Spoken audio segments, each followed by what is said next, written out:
You ever find yourself just wishing for, well, more? More success, maybe more confidence, more abundance. What if, like, there was a pretty straightforward way to start shifting your mindset to actually track those things? It's a really powerful idea, and it taps into something fundamental, doesn't it? How our thoughts can genuinely shape our reality. It's more than just wishing. Exactly. And that's what this deep dive is all about today, positive affirmations. We're looking at their potential maybe to really transform things. Yeah. We want to unpack some, practical tools, go beyond just the words themselves and understand how they actually work.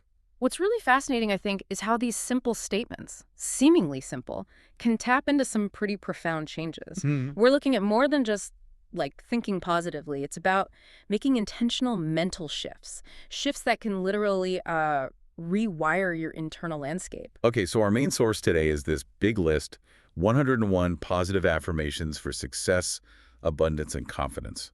It's from the Gratitude to Life blog. Right. And our mission really is to dig into these affirmations, understand the psychology behind them, what makes them tick, Yeah, the why.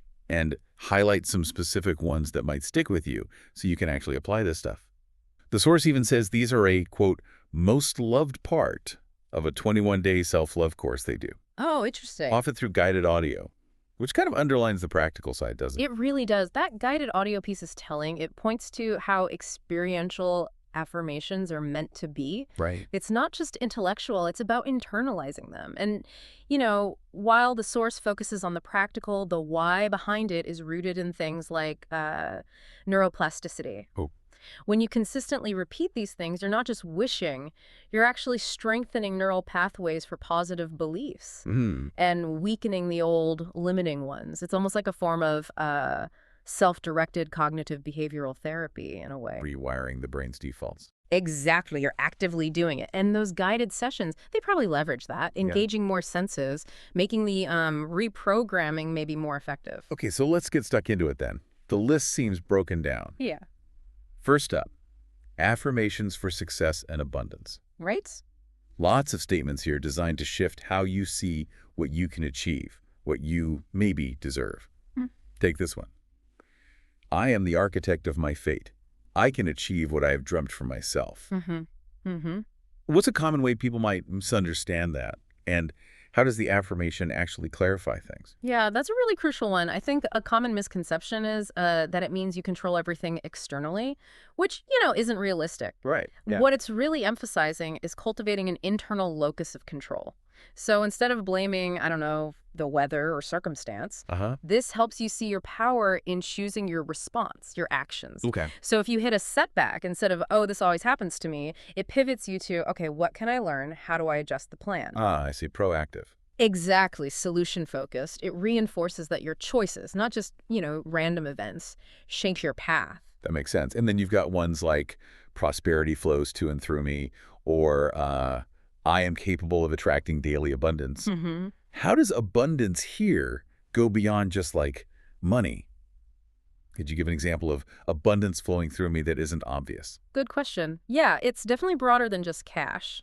Abundance here covers, well, opportunities, positive relationships, good health, even creative ideas, Okay. So a less obvious example of it flowing through you, maybe recognizing a sudden flood of creative ideas for a project, or suddenly feeling really connected and supported by people around you, maybe after feeling a bit isolated. That phrasing flows to and through me. It suggests it's dynamic, continuous. Not just receiving, but also being a channel. Precisely.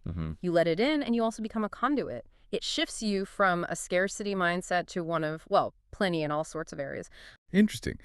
Some seem aimed at specific internal blocks, like, I am harder than all the challenges and hurdles lying in my way, or I am open to limitless possibilities. Let's imagine someone listening is facing a big career challenge, maybe a layoff. Yeah, tough situation. How does I am open to limitless possibilities land then? How can they genuinely feel that when things look, well, limited? That's a critical point. In those tough moments, that affirmation isn't about pretending the pain isn't there. Okay. It's about creating mental space for alternative futures. It helps fight that tunnel vision, Right. where one setback feels like the absolute end. Right. Stops the catastrophizing. Exactly. It encourages you to actively look for new paths, new contacts, maybe new skills, not just passively wait.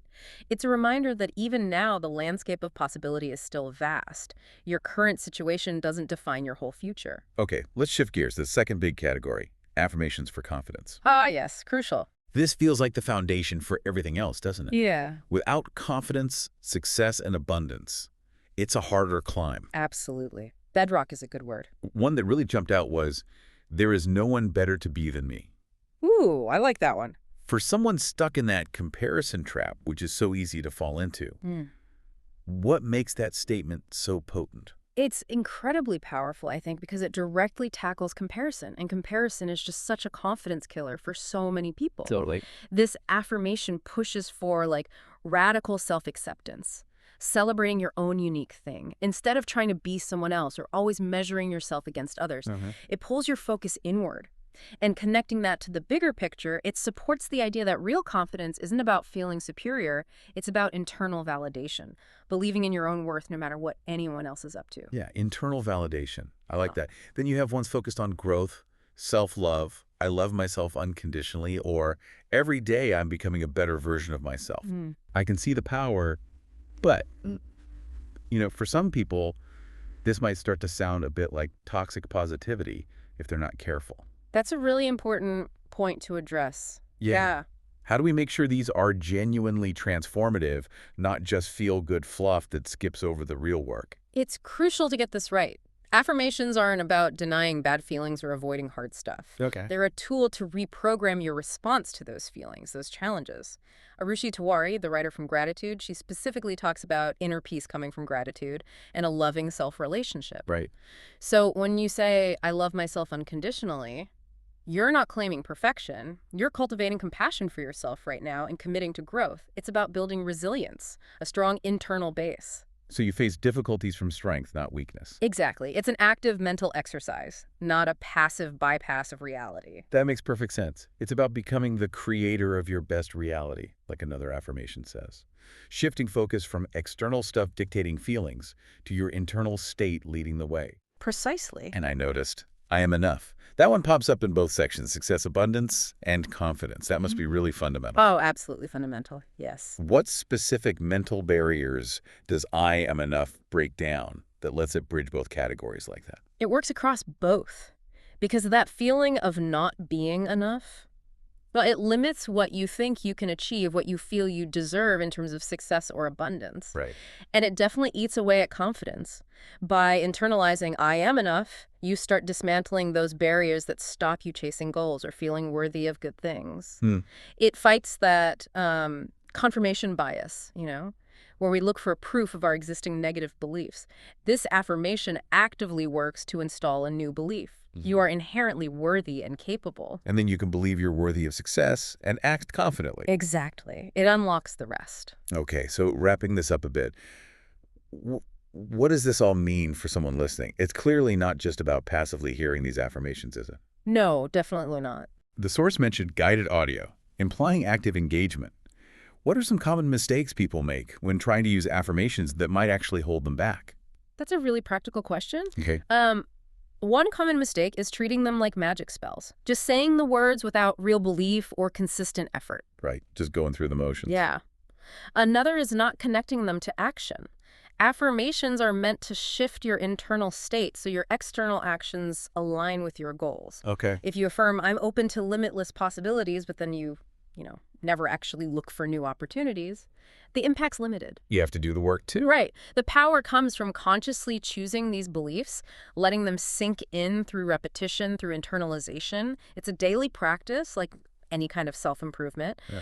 By consistently doing it, you're essentially, like we said, reprogramming your internal chat, gradually replacing limiting beliefs with empowering ones, and ultimately manifesting those outcomes, building inner strength, just like the source suggests. This deep dive really hammered home how these positive affirmations, particularly as presented by Arushi Tewari at Gratitude, are tools, right? Tools for attracting success, abundance, confidence by reshaping your mindset. Reshaping beliefs. We saw how they work together. Whether it's affirming success with, I am the architect of my fate, understanding that internal locus of control, or building that inner strength with confidence affirmations like, there's no one better to be than me. Yeah. Fighting comparison through internal validation. Yeah, that connection is clear. It really highlights that idea of gratitude and self-love being central, helping us, rewire our brains. Yeah. Neuroplasticity in action. It's a path, isn't it? Towards becoming, as the source puts it, the architect of your fate. Realizing those limitless possibilities. Yeah. It shows these aren't just nice phrases, they're intentional steps towards a more empowered life. Installing new beliefs, overcoming old biases. So for you listening, Sure. if you had to pick just one affirmation from everything we've talked about today, one that really resonated, maybe it was, I am the architect of my fate. Or perhaps, there's no one better to be than me. How might really embracing that single thought shift things for you, even just in the next 24 hours? Which really brings up the question, doesn't it? What small, consistent step can you take, starting right now, to really embody the confidence and abundance you truly desire?